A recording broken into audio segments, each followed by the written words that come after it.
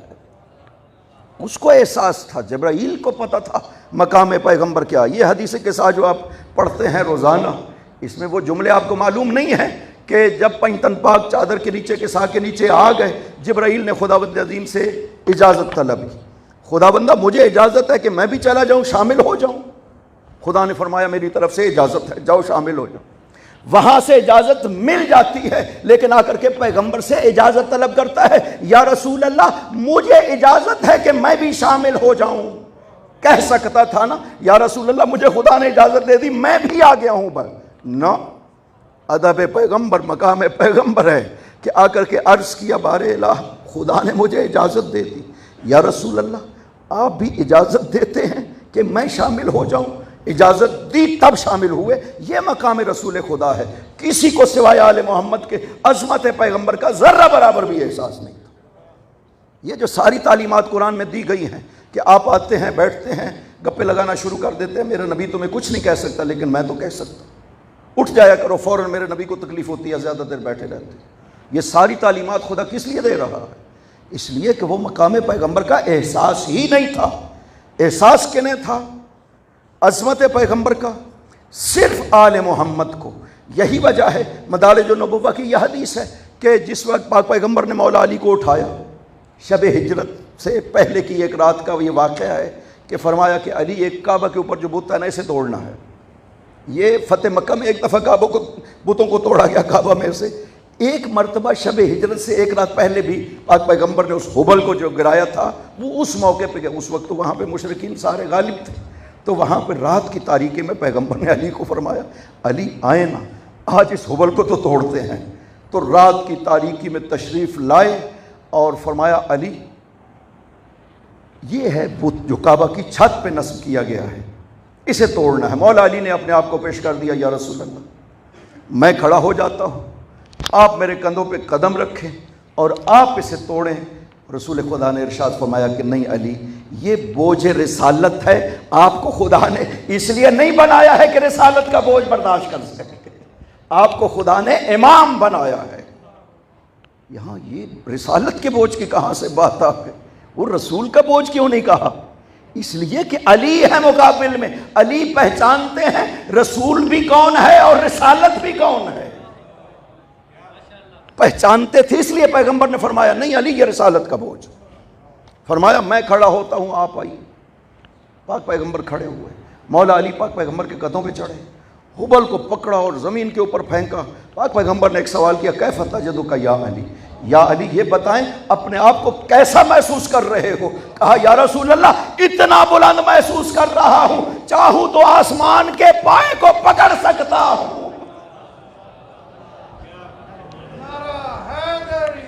یا علی یا علی، یہ معرفت پیغمبر کسی کو حاصل نہیں تھی۔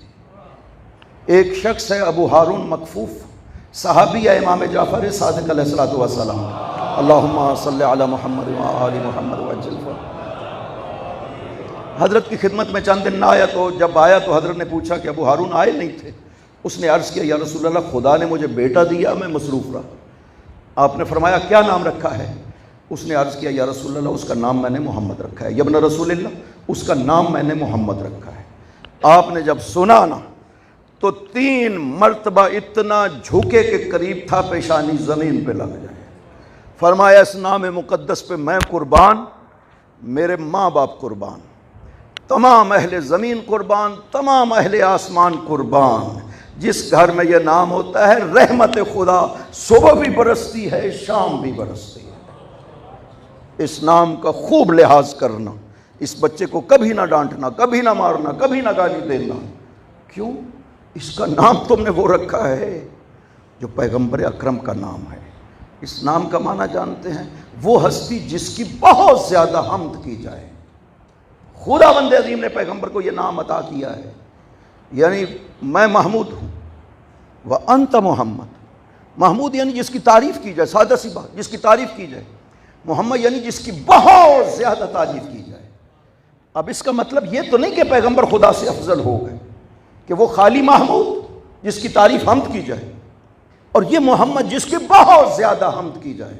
نہ، خداوند عظیم نے اپنا فضل و کرم اور مقامات اور فضیلتیں جو پیغمبر کو عطا کی ہیں، وہ اس نام کے ذریعے سے دنیا کو بتانا چاہتا ہے خدا، کہ اس کائنات میں واحد ہستی جس کے لیے خدا بھی یہ کہہ رہا ہے کہ اس کی جتنی تعریفیں کی جائیں تم اس کی حقیقت کو کبھی بھی نہیں پا سکتے ہو۔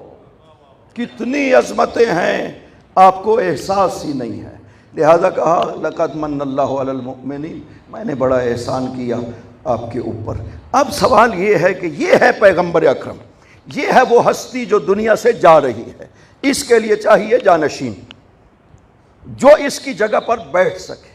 کیسا ہونا چاہیے؟ ایسا آیا ممکن ہے کہ جو نہ رسالت کو سمجھتا ہو، نہ کتاب رسول کو سمجھتا ہو، نہ اس زمین کی خبریں رکھتا ہو، نہ آسمان کی خبریں رکھتا ہو، نہ پوری طرح دین کو سمجھتا ہو، کوئی بھی شخص مطلب ہم میں سے کسی کو اٹھا کر بٹھا دیں کہ پیغمبر کا جانشین بن جائے گا؟ نہیں، پیغمبر کا جانشین ایسا ہونا چاہیے جس کو پیغمبر سے مناسبت ہونی چاہیے، پیغمبر سے جس کی نسبت ہونی چاہیے۔ بڑی عقلی بات ہے، اس یہودی نے حضرت ہارون کی اولاد سے تھا، آ کر کے دربار خلافت میں یہ کہا تھا کہ میں اسلام کے بارے میں تحقیق کرنے آیا ہوں، اگر ٹھیک لگا تو میں قبول کر لوں گا۔ آپ جانشین رسول ہیں؟ انہوں نے کہا کہ میں جانشین رسول۔ اس نے کہا میں نے حضرت ہارون اپنے جد کے ہاتھ سے لکھا ہوا کتاب میں یہ پڑھا ہے کہ نبی کا جانشین وہی بنتا ہے جو نبی کے بعد رسالت رسول اور کتاب رسول کو سب سے زیادہ جاننے والا ہو۔ آپ کیا کتاب خدا کو اور امر رسالت کو سب سے زیادہ جانتے ہیں؟ انہوں نے فرمایا نہیں۔ اگر یہ پوچھنا چاہتے ہو علیک بذالک الفتح، تو مسجد میں کونے میں علی بیٹھے ہوئے تھے، فرمایا اگر یہ پوچھنا چاہتے ہو تو اس جوان کے پاس جاؤ جو مسجد کے کونے میں بیٹھا ہوا ہے۔ یہودی نے پوچھا کہ وہ کون ہے؟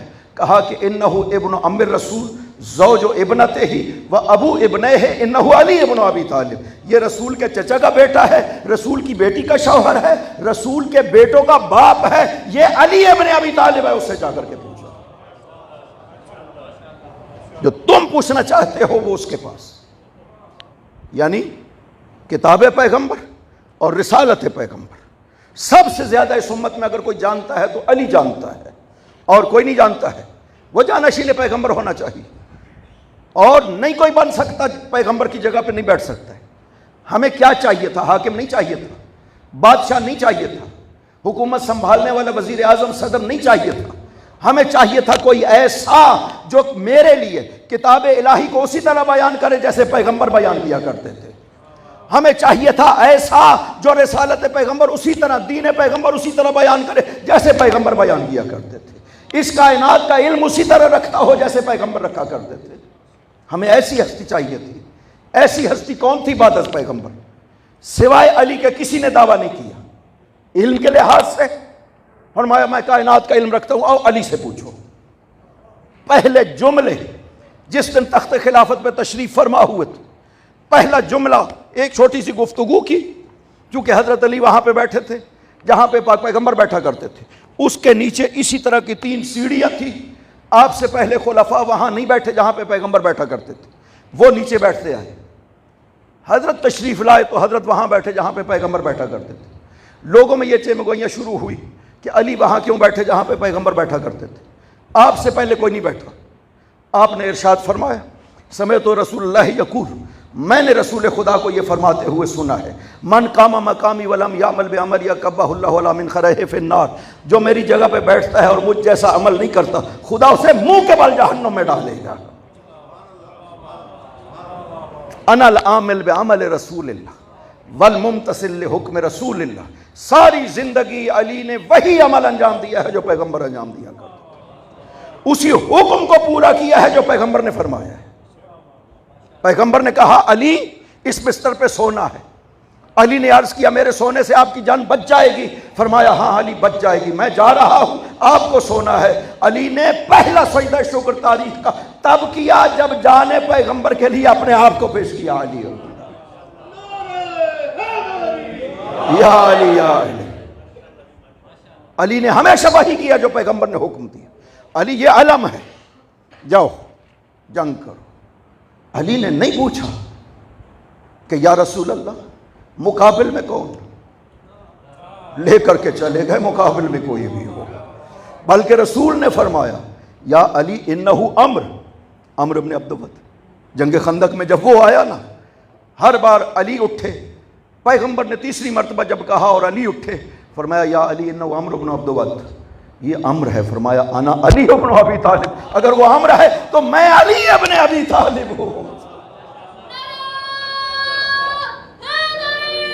یا علی یا علی، لہذا کہا انا الممتثل لحکم رسول اللہ، ساری زندگی جو حکم پیغمبر تھا علی وہی انجام دیتے رہے۔ پیغمبر نے فرمایا جب غزوہ ذات السلاسل کے لیے بھیجا نا پاک پیغمبر نے، یہ روشتی پیغمبر اکرم جو ہے نا موقع دیا کرتے تھے ہر کسی کو کہ یہ کوئی صرف علی کی ذمہ داری تھوڑی ہے، کوئی اور بھی جانا چاہے تو چلا جائے، کل یہ نہ کہے کہ مجھے موقع ملتا تو میں بھی یہی کام کرتا جو علی نے کیا تھا۔ وہاں خندق میں بھی بار بار حضرت نے پوچھا، خیبر تو آپ جانتے ہی ہے کہ 40 دن تک مسلسل بھیجتے رہے، علی کو نہیں بھیجا تھا، پہلے علی ادھر ہی تھے، مدینہ میں نہیں تھے۔ یہ اگرچہ ہمارے اسٹیجوں سے بعض دفعہ پڑھا جاتا ہے کہ علی مدینہ میں تھے، نہیں، علی صرف غزوہ تبوک میں جو ہے مدینہ میں چھوڑا تھا پیغمبر اکرم کو، وہ بھی فضیلتوں کے اظہار کے لیے، ورنہ وہیں پہ ادھر تھے، نہیں بلایا پاک پیغمبر نے، کہا دوسروں کو موقع دینا چاہیے، دیکھنا چاہیے کہ یہ کیا کرتے ہیں۔ اسی طرح غزوہ ذات السلاسل بہت بڑی جنگ تھی، 12,000 ایسے افراد مشرک جنہوں نے یہ آپس میں عہد باندھا تھا کہ ہم مدینہ پہ یلغار کریں گے اور ختم کر دیں گے سب کچھ۔ خدا نے جبرائیل کو بھیجا کہ میرے رسول لشکر بھیجو، وہاں پہ یہ وادی ذات السلاسل ہے، وادی رمل بھی اسے کہتے ہیں، وہاں پہ ایک جنگل ہے، وہاں پہ یہ جمع ہے، آپ ایک لشکر بھیجیے، ان کا قلع کما ہو جائے۔ پاک پیغمبر نے پہلے ایک بزرگ کو بھیجا 4,000 کا لشکر دے کر، وہ واپس آ گئے، وہ داخل ہی نہیں ہوئے اس وادی میں، پھر دوسرے کو بھیجا، پھر وہ بھی واپس آ گئے، اور جبرائیل نازل ہوئے کہ یا رسول اللہ خدا فرماتا ہے کہ علی کو بھیجے اس جنگ کے، علی کو بھیجو۔ علی تشریف لے گئے، فتح کے ساتھ واپس آئے، اور وہی صورت عادیات نازل ہوئی۔ اس عظمت کے لیے وہ مقام جو علی نے اس جنگ میں حاصل کیا تھا، پیغمبر نے اس کا خوب اظہار فرمایا۔ خدا نے یہ صورت نازل کر دی، پیغمبر استقبال علی کے لیے مدینہ سے 3 میل باہر تشریف لے گئے تھے، سارے اصحاب کو بھی ساتھ لیا کہ چلو علی کا استقبال کرتے ہیں، فتح پا کر کے واپس آ رہے ہیں۔ اس جنگ کے بارے میں ہے کہ خیبر کے بعد سب سے بڑی فتح جو ہے وہ یہی غزوہ ذات السلاسل ہے۔ تو پاک پیغمبر نے کہا کہ جو مجھے علی کے آنے کی خوشخبری دے گا میں اسے جنت کی بشارت دیتا ہوں۔ کتنی بڑی بات ہے، صرف علی کے آنے کی خوشخبری مجھے دو، میں تمہیں جنت کی بشارت دیتا ہوں۔ صحابی بڑے غور سے دیکھتے رہے، ایک صحابی دوڑتے ہوئے آیا، عرض کیا یا رسول اللہ میں گرد و غبار دیکھ رہا ہوں، مجھے پتہ چل گیا کہ علی آ رہے ہیں۔ دور سے جب علی نے دیکھا نا کہ پیغمبر میرے استقبال کے لیے آئے ہیں، سواری سے اترے اور دوڑے علی، اور آ کر کے پیغمبر کے قدموں پہ گر گئے، بوسے دیے پیغمبر کے قدموں کے۔ یہ وہ مجاہد اسلام کہ جس نے اسلام کو اس طرح سے قیام عطا کیا اپنی تلوار کے ذریعے سے، جس پہ فخر پیغمبر نے بھی کیا، خدا نے بھی کیا ہے۔ یہ جنگ ہی میں خدا بند عظیم نے خیبر میں فرمایا تھا کہ علی وہ ہستی ہے جس سے میں بھی محبت کرتا ہوں، میرا رسول بھی محبت کرتا ہے۔ علی وہ ہے جس نے یہ کمالات کیے ہیں، لیکن جب پیغمبر کو دیکھتے ہیں کہ میرے استقبال کے لیے آئے ہیں، آ کر کے قدموں پہ گر جاتے ہیں اور قدموں کے بوسے لیتے ہیں تاکہ پتہ چلے کہ عظمت پیغمبر کیا ہے۔ پیغمبر نے اٹھا کر کے علی کو سینے سے لگایا، پیشانی کا بوسہ لیا، ارشاد فرمایا یا علی لولا ان اخاف علی امتی ان تقول فیک ما قالت النصارى فی عیسی ابن مریم، علی اگر مجھے اپنی امت کا خوف نہ ہوتا کہ تیرے بارے میں وہی کہیں گے جو عیسائیوں نے عیسیٰ کے بارے میں کہا تھا، تو آج تیری ایسی فضیلتیں بیان کرتا، تو جہاں سے گزرتا تیرے قدموں کی مٹی کو تبرک بنا لیتے لوگ۔ یہ عظمتیں تھیں جو کہتے تھے انا الممتثل لحکم رسول اللہ، ساری زندگی وہی انجام دیا جو پیغمبر نے حکم دیا۔ فرماتے ہیں کنت اتبع اتباع الفصیل اسرا امہ، ہمیشہ پیغمبر کے قدم پہ قدم رکھ کے چلا ہوں، کبھی بھی علی کسی اور راستے پہ نہیں چلا جس پہ پیغمبر نہ چلے ہو۔ کھانے تک میں پابند رہے پوری زندگی۔ جب سوید بن غفلہ نے حکومت کے دنوں میں دیکھا کہ علی جو ہے جو روٹی کھا رہے ہیں جو کی خشک روٹی اور اس کے اوپر اس کے چھلکے بھی لگے ہوئے ہیں، تو سوید نے فضہ سے کہا کہ فضہ دیکھو علی بوڑھے ہو گئے، کیوں نہیں علی کے کھانے کا خیال کرتے تم لوگ؟ کہا تشریف فرمائیں، خود پوچھ لیں۔ اپنے اس روٹی کو بھی مہر لگا کر کے رکھتے ہیں۔ سوید نے پوچھا مولا کیوں نہیں گندم کی روٹی کھاتے؟ رو پڑے، کہا میرا بھائی 3 دن تک بھوکا رہتا تھا، کبھی میرے بھائی نے گندم کی روٹی نہیں کھائی پیٹ بھر کے، علی کیسے پیٹ بھر کے کھانا کھا سکتا؟ علی تو وہی کرتا ہے زندگی میں جو میرا بھائی کرتا تھا، جیسے اس نے زندگی بسر کی علی ویسے کرتا ہے۔ خداوند عظیم نے جن ہستیوں کو اس کا جانشین بنایا ہے پیغمبر کا، وہ کیسی ہونی چاہیے؟ لہٰذا وہاں بیٹھ کر کے فرمایا ساری زندگی وہی کیا جو انہوں نے فرمایا، ان کے حکم کے اوپر علی ہمیشہ عمل کرتا رہا ہے۔ یہ جب ذہن صاف کر لیا پھر ارشاد فرمایا، اس طرح بیٹھے تھے یہ پورے ایک ایک کس انداز میں تشریف لائے، کس طرح ممبر پہ بیٹھے، ہاتھ کہاں پہ قرار دیے، فشبک بین اصابعہ، اس طرح سے انگلیوں کو ایک دوسرے میں دیا، فجعلہما تحت جوفہ، یہاں پہ رکھا، اور پہلا جملہ ارشاد فرمایا سلونی سلونی قبل ان تفقدوا، آؤ جو پوچھنا ہے علی سے پوچھو، اس لیے کہ معیار نیابت نبی علم ہے۔ علی رسالت پیغمبر کو بھی سب سے زیادہ جانتا ہے، دین پیغمبر کو بھی سب سے زیادہ جانتا ہے، اور کتاب خدا کو بھی سب سے زیادہ جانتا ہے۔ علم کے لحاظ سے فرمایا فلانا بطرق السماء اعلم منی بطرق الارض، علی آسمان کے راستوں کو بھی جانتا ہے، زمین کے راستوں کو بھی جانتا ہے، اور تم زمین کی خبر لینا چاہتے ہو علی سے پوچھو، آسمان کی خبر لینا چاہتے ہو علی سے پوچھو۔ فاسألونی عن القرآن، اور قرآن کے بارے میں علی سے پوچھو۔ ما من آیت نزلت الا وانا عالم بہا، کوئی آیت نازل نہیں ہوئی مگر یہ کہ علی سب سے زیادہ اسے جانتا ہے۔ من مکیہا و مدنیہا و ناسخہا و منسوخہا و تنزیلہا و تاویلہا، آیت کوئی سی ہو، مکی ہو یا مدنی ہو، ناسخ ہو یا منسوخ ہو، تنزیل ہو یا تعویل ہو، یہ کون دعویٰ کر سکتا ہے کہ میں پورے قرآن کی تعویل جانتا ہوں؟ سوائے آل محمد کے نہ کسی نے کیا ہے نہ کوئی کر سکتا ہے، کہ ہم ہیں جو پورے قرآن کی تعویل جانتے ہیں۔ تنزیل جاننا کون سی مشکل، اگرچہ مفسرین نے جو تنزیل بھی بیان کی ہے اتنی غلطیاں کی ہیں، ایک ایک آیت میں 30 قول ذکر کی ہے، جہاں پہ آیت اپنے مزاج کے موافق نظر آئی وہاں پہ تبدیلی کی ہے۔ میں اسی آیت کے بارے میں آپ کو مثال ذکر کرتا ہوں، یہ 59 نمبر آیت سورہ النساء کی، یا ایھا الذین آمنوا اطیعوا اللہ واطیعوا الرسول واولی الامر منکم، یہ سادہ سے لفظ ہے، ایمان والو اطاعت کرو اللہ کی اور اطاعت کرو اس کے رسول کی اور جو تم میں سے اولی الامر ہیں، یہ سادہ سے لفظ ہے۔ یہ چونکہ اپنے مزاج کے موافق نہیں تھے، اس میں کتنی تبدیلیاں کی گئی، فخر رازی کی تفسیر اٹھا کر کے دیکھیں۔ اطیعوا اللہ یعنی اتبعوا، اطیعوا کو بدل دیا اتبعوا سے، حالانکہ دونوں میں بہت فرق ہے۔ اللہ کو بدل دیا کتاب اللہ سے، رسولہ کو بدل دیا سنت رسول سے، ایک نئی آیت بنا دی جو خدا نے نہیں فرمائی۔ یعنی آیت کہہ رہی ہے اتبعوا کتاب اللہ و سنت رسول، تم اتباع کرو اللہ کی کتاب کی اور سنت رسول کی۔ خدا نے یہ نہیں فرمایا، اگر خدا نے یہ فرمانا ہوتا تو وہ اس طرح کہتا، اسے بھی یہ عربی آتی تھی جو آپ کو آتی ہے، اس نے کیوں کہا اطیعوا؟ وہ تو اتبعوا نہیں کہہ رہا۔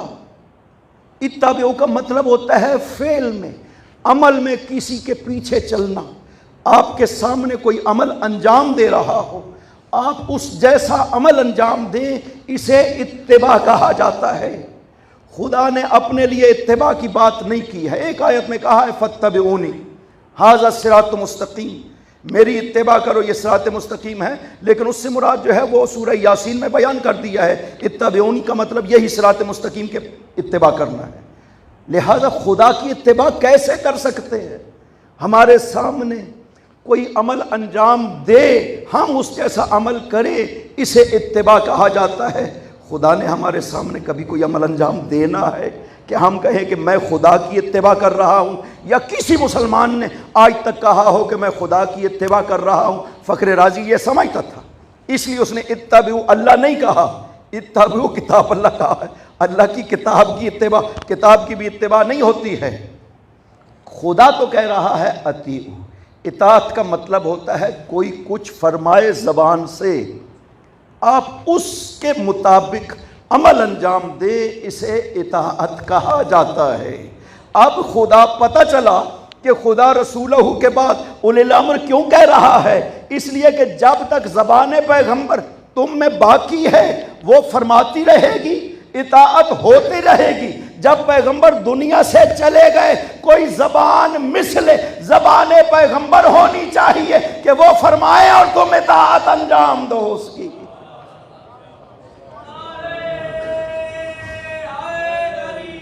یا علی یا علی، اللہم صلی علی محمد و آل محمد وعجل فرجہم۔ پتہ چل گیا کہ اولی الامر کیسے ہونے چاہیے۔ جن کو خداوند عظیم رسول کے ساتھ کہہ رہا ہے ان کی اتباع کرو، ان کی اطاعت کرو، مقرون ملا دیا خداوند عظیم نے اولی الامر کو رسول اور اللہ کے ساتھ، اپنے آپ کے ساتھ اور رسول کے ساتھ، کہ جیسے میری اطاعت واجب ہے اسی طرح رسول کی بھی اور اسی طرح اولی الامر کی بھی، اور کوئی فرق نہیں ہے، لفظ الگ ہو لفظ ایک ہو، وہ کوئی فرق نہیں پڑتا ہے۔ قرآن میں ہر طرف سے استعمال کیا ہے خداوند عظیم نے، لہذا اولی الامر کی پہچان تو خود آیت میں لفظوں پہ غور کرنے سے پتہ چل جاتا ہے کہ اولی الامر کیسے ہونے چاہیے، نہ کہ ہماری مرضی کی ہم خدا کو پیش کر دیں، خداوندہ ہم میں سے جو بہتر تھے ہم نے یہ انتخاب کر لیا، تو بھی انہیں قبول فرما۔ ہم خدا کو پیش نہیں کر سکتے، خدا نے جو پیش کیا ہے انہیں ماننا ہمارا فریضہ ہے، نہ کہ ہم بنائیں اور خدا کو پیش کر دیں۔ خدایا ہم نے یہ بنائے ہیں، تو بھی اسے قبول فرما۔ ایسا کوئی قانون نہیں ہے خداوند عظیم کا، کوئی اصول نہیں ہے خداوند عظیم کا کہ کسی امت کو اختیار دیا ہو کہ تم بناؤ، تمہارا بنایا ہوا مجھے قبول ہے۔ فرمایا نہیں، میں بناؤں گا۔ جتنے بھی منصب قرآن میں ذکر کیے فرمایا میں بناتا ہوں، نبی میں بناتا ہوں، رسول میں بناتا ہوں، خلیفہ میں بناتا ہوں، شریک کار پیغمبر میں بناتا ہوں، ولی میں بناتا ہوں، سب کہتا ہے میں بناتا ہوں، کسی کو کوئی اختیار نہیں ہے۔ پیغمبر نے خود بھی فیصلہ فرما دیا۔ تاریخ کامل، تاریخ تبری، سیرہ ابن ہشام، سیرہ ابن کثیر، سب میں موجود ہے کہ پاک پیغمبر ابتدائی بعثت میں تشریف لے جائے۔ وقت بہت ہو رہا ہے، میں اس کو ختم کروں گا، اس بات کو اصل جس آیت کے حوالے سے جو گفتگو تھی وہ نہیں شروع ہو سکی۔ پاک پیغمبر تشریف لے جاتے ہیں ابتدائی بعثت میں، مختلف خیمے لگے ہوتے تھے قبیلوں کے، حج کے موقع پہ مینا میں جا کر کے اپنے آپ کو پیش کرتے تھے، میں اللہ کا نبی ہوں، مجھے قبول کرو۔ ایک بہت بڑا قبیلہ بنی عامر ابن ساسا ان کا نام ہے، یہ عرب کا بہت بڑا قبیلہ اور دلیر قبیلہ تھا۔ حضرت اس کے کیمپ میں تشریف لے گئے اور اس کا جو سربراہ تھا بحیرہ ابن فراس، اس نے دیکھا دور سے آتے ہوئے، اس نے پہچان لیا کہ یہ مستقبل میں بڑی ہستی بننے والے ہیں۔ اس نے ساتھیوں سے کہا اگر اس جوان پہ میں کنٹرول پا لوں تو پورے عرب کو کھا جاؤں گا، پورے عرب کی حاکمیت مجھے حاصل ہو جائے گی اگر اس جوان پہ تسلط پا لوں۔ پاک پیغمبر نے جا کے ارشاد فرمایا مجھے خدا نے رسول بنا کر کے بھیجا ہے، مجھے مانو، رسول اور اللہ کی وحدانیت کا اعتراف کرو۔ بحیرہ نے سوال کیا، کہا کہ لو ظاہرناک، اگر ہم آپ کی مدد کریں اور آپ کو غلبہ حاصل ہو جائے عرب پہ، حل کان لنا الامر بعدک، کیا آپ کے بعد آپ کا یہ منصب ہمیں مل سکتا ہے؟ آپ کی جانشینی آپ کے بعد ہمیں مل سکتی ہے؟ چونکہ ہم نے آپ کا ساتھ دینا، اس میں قربانیاں ہوں گی، مشکلات ہوں گی، ہم سب سہ لیں گے، غلبہ ہماری وجہ سے آپ کو حاصل ہو جائے گا، لہذا آپ کی جانشینی ہمیں ملنی چاہیے۔ پاک پیغمبر کو ضرورت تھی اس وقت مدد کی، کہہ سکتے تھے کہ جب موقع آئے گا مل بیٹھ کے طے کر لیں گے، بات کر لیں گے، کوئی جواب تو اس طرح کا دیا جا سکتا تھا۔ پاک پیغمبر نے کوئی ایسا وعدہ نہیں کیا۔ فرمایا الامر الی اللہ یضعہ حیث یشاء، یہ میرا اختیار ہی نہیں ہے کہ میرا جانشین کون بنے گا، یہ اللہ کا اختیار ہے، جسے چاہے گا بنائے گا جانشین محمد۔ یا علی یا علی، یہ فیصلہ پہلے دن ہو گیا تھا۔ اللہم صلی علی محمد و آل محمد وعجل فرجہم، یہ فیصلہ پہلے دن سے ہو گیا تھا کہ پیغمبر کا جانشین کیسا ہونا چاہیے۔ بنانا کس کا اختیار ہے؟ کہا میرا اختیار ہی نہیں، خداوند کا اختیار ہے، جسے چاہے گا بنائے گا۔ جب پیغمبر جیسی ہستی کو اختیار نہیں ہے تو کسی اور کے بارے میں کیسا تصور کیا جا سکتا ہے کہ جانشین پیغمبر بنا لیا جائے، اعلان کر لیا جائے، خدا کو پیش کر دیا جائے؟ کچھ بھی نہیں ایسا ہو سکتا۔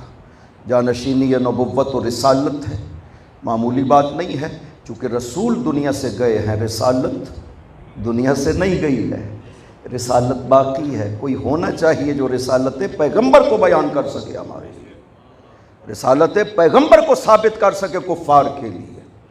یہ سوائے آل محمد کے کسی نے نہیں کیا ہے۔ رسالت پیغمبر بھی جہاں پہ شبہ کیا گیا، ثابت کرنی پڑی، وہاں پہ آل محمد نے کیا ہے، کوئی اور نہیں کر سکتا تھا۔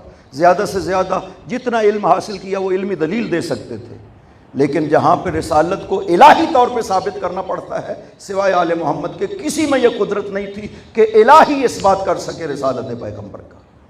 پاک پیغمبر دنیا سے تشریف لے جاتے ہیں، لوگوں کو کہا لوگوں، خدا فرماتا ہے میری نبوت اور رسالت کا اگر اجر دینا چاہتے ہو میری آل سے مودت کرنا، یہ کہہ کر کے دنیا سے تشریف لے جاتے ہیں۔ امت پیغمبر نے آل محمد سے مودت کا کیسا حق ادا کیا ہے؟ تصور دیکھیں، سید الساجدین کے اس خطبہ کو سنیں جو مدینہ کے باہر ارشاد فرمایا تھا۔ فرمایا لوگو ہم وہ ہیں جن کی مودت کے لیے خدا نے حکم دیا تھا۔ یہ مودت کا حکم دینے کے بعد اتنی دشمنی کی گئی۔ اگر خدا کہتا نا کہ ہمارے ساتھ دشمنی کرنا، تب بھی اتنا ظلم نہ کر سکتے جتنا اب کیا گیا ہے۔ کتنا ظلم کیا گیا۔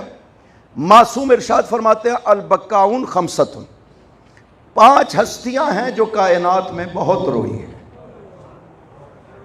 آدم روئے جنت کے فراق پر، یعقوب روئے یوسف پر، یوسف روئے یعقوب پر، 40 سال مسلسل یہ نبی روئے، تب یہ دنیا میں سب سے زیادہ رونے والے بنے ہیں۔ یہ 3۔ چوتھی ہستی جو اس کائنات میں بہت روئی ہے بنت محمد، پیغمبر کی بیٹی ہے جو بہت روئی ہے۔ 5ویں ہستی سید الساجدین، جو اس کائنات میں بہت زیادہ روئے ہیں نا، وہ سید الساجدین۔ میں ایک سوال کیا کرتا ہوں مسلمانوں، مجھے بتاؤ، یہ نبی روئے 40 سال، سید الساجدین روئے 34.5 سال، تب کہا گیا کہ یہ کائنات میں سب سے زیادہ رونے والے ہیں۔ لیکن جانتے ہو نبی کی بیٹی کتنا عرصہ روئی ہے؟ صرف 95 دن۔ یعنی نبی کی بیٹی کا 95 دن کا رونا 40 سال کے رونے کے برابر ہو گیا۔ کیا ہوا نبی کی بیٹی کے ساتھ کہ بابا سے عرض کیا بابا صبت علیہ مصائب، بابا مجھ پہ بڑی مصیبتیں آئی، لو انہا صبت علی الایام سرنا لیالی، اگر دنوں پہ آتی تو سیاہ راتوں میں بدل جاتا۔ یہ تو ابھی تب ہے جب ابھی حسین شہید نہیں ہوئے۔ سیدہ کا رونا ختم نہ ہوا کہ سیدہ دنیا سے چلی گئی، رونا ختم ہو گیا، نہ اصل رونا تو تب ہی شروع ہوا جب حسین شہید ہوئے۔ چھٹے امام ارشاد فرماتے ہیں ابو بصیر سے، ابو بصیر، نبی کی بیٹی جنت میں جب چیخیں مار کر کے روتی ہے نا حسین پر، تو جہنم کی آگ کے شعلے بھڑکنے لگتے ہیں، دریاؤں کے پانی میں جوش آتا ہے، فرشتے آ کر کے اسے قابو کرتے ہیں۔ کتنا روتی ہے نبی کی بیٹی جنت میں کہ کائنات میں ایک زلزلہ پیدا ہو جاتا ہے. فرمایا الا تسعد فاطمہ، ابو بصیر تم فاطمہ کی مدد نہیں کرو گے؟ فرمایا جب تم روتے ہو فاطمہ کے دل کو ڈھارس بنتی ہے. چونکہ بابا سے پوچھا تھا، جب کہا ہم سب دنیا میں نہیں ہوں گے جب حسین مارا جائے گا، پوچھا تھا بابا من یبکی ہے، یہ تو بتائیں میرے حسین پہ روئے گا کون؟ فرمایا وہ قوم جو محبت کرے گی ان سے. ان کے جوان جوانوں پہ روئیں گے، ان کی عورتیں عورتوں پہ روئیں گے. ابو بصیر جب تم روتے ہو تمہارے آنسو نکلتے ہیں، زہرا کے دل کو ٹھنڈک پہنچتی. الا تسعد فاطمہ، تم فاطمہ کی مدد نہیں کرو گے؟ زہرا ایک جگہ نہیں روتی ہے کہ کربلا روضہ حسین پہ چلی جائے، علی کی حسین کی ماں اور وہاں پہ جا کر کے گریا کرے. نہ، ہر اس جگہ جاتی ہے جہاں سے حسین کا سر گزرا ہے. ماں ہر اس جگہ جا کر کے روتی ہے. حلب کا راہب بیان کرتا ہے، آج یہ زیارت موجود ہے حلب. یہ راہب بیان کرتا ہے کہ میں نے دیکھا ایک رات میرے چرچ کے نیچے، کلیسا کے نیچے سے زمین سے نور بلند ہو رہا ہے آسمان کی طرف. میں نے جھانکا، میں نے دیکھا کہ کچھ بیویاں ہیں جو قیدی ہیں اور کچھ سر ہیں جو نیزوں پہ ہیں. میں نیچے اترا، جا کر کے سپاہیوں سے پوچھا سپاہیوں کون ہو، کس کو مارا ہے؟ کہا ہم یزید کے سپاہی ہیں، یزید کا باغی تھا، کربلا میں اسے قتل کیا ہے. یہ اس باغی کی بہنیں اور بیٹیاں ہیں جنہیں قیدی بنا کر یزید کے پاس لے جا رہے ہیں. راہب کہتا میں نے دیکھا ایک سر سے نور ہے جو آسمان تک بلند ہو رہا ہے. میں نے کہا سپاہیوں یہ رات کے لیے سر مجھے دے دو. نہیں دے رہے تھے. 10,000 درہم دیے اور سر مظلوم لیا، لایا اپنے کلیسا میں، سر کو دھویا، تشت میں رکھا اور سامنے دو زانو ہو کر کے بیٹھا. سوال کیا انی عالم انک ولی اللہ، میں جانتا ہوں تو ولی خدا ہے، کلمنی، میرے ساتھ بات کرو، مجھے بتاؤ تمہارے ساتھ ہوا کیا ہے. سر کے لب ہلے، کہا انا الحسین ابن فاطمہ بنت محمد، میں محمد کی بیٹی فاطمہ کا بیٹا حسین ہوں. مجھے شط فرات پہ مارا گیا، میری بہنوں کے خیموں کو لوٹا گیا، میری بہنوں کی چادروں کو لوٹا گیا، پھر میری بہنوں کو قیدی بنایا گیا. راہب کہتا میں نے کہا مجھے کلمہ پڑھاؤ. مجھے کلمہ پڑھایا، میں نے کلمہ پڑھا. میں سر سے باتیں کرتا رہا، سو گیا. میں نے خواب میں دیکھا کہ میرے کلیسا میں آسمان سے نور کی عماریاں اتر رہی ہیں. پہلی عماری اتری، اس سے ایک بزرگ نکلے، ہاتف نے آواز دی یہ آدم ہے. دوسری عماری سے جو بزرگ نکلے، ہاتف نے آواز دی یہ نوح نبی خدا ہے، ابراہیم خلیل، موسیٰ کلیم، عیسیٰ روح اللہ. ایک اور بزرگ ہستی اتری، ہاتف نے آواز دی یہ مظلوم کا نانا محمد ہے. میں نے دیکھا کمر جھکی ہوئی تھی. آخری عماری اتری،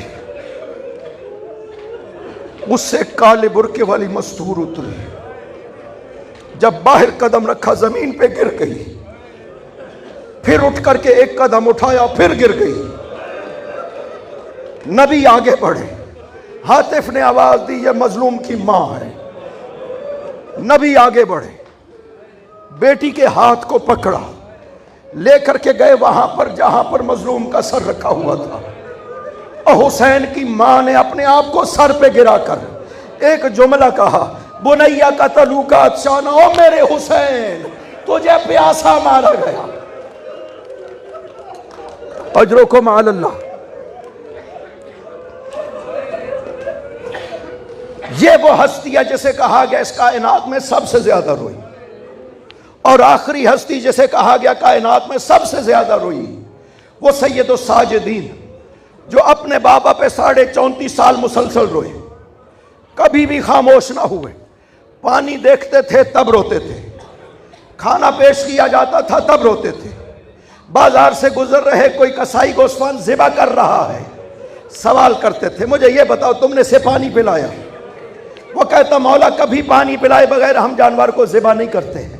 کربلا کی طرف رخ کر کے کہتے تھے بابا لوگ تو جانوروں کو بھی ذبح کرتے ہیں تو پانی پلاتے ہیں. او میرے مظلوم بابا تجھے فرات کے کنارے پیاسا مارا گیا.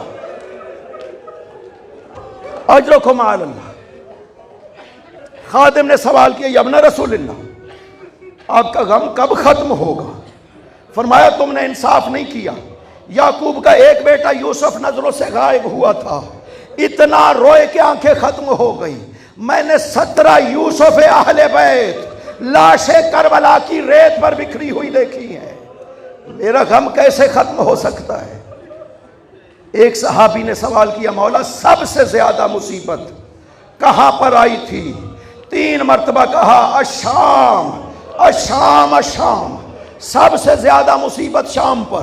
قتل حسین بڑی مصیبت نہیں تھی میرے لیے, قتل عباس و علی اصغر بڑی مصیبت نہیں تھی. فرمایا شام کے بازار میں جب میں سر اٹھاتا تھا اپنی پھوپھیوں کے ننگے سر پہ نظر پڑتی تھی, میں سر کو جھکا لیا کرتا تھا اور لوگوں کے ہاتھ میں پتھر تھے وہ ہمیں مارتے تھے, ہم زخمی ہو گئے. وَسَيَعْلَمُ الَّذِينَ ظَلَمُوا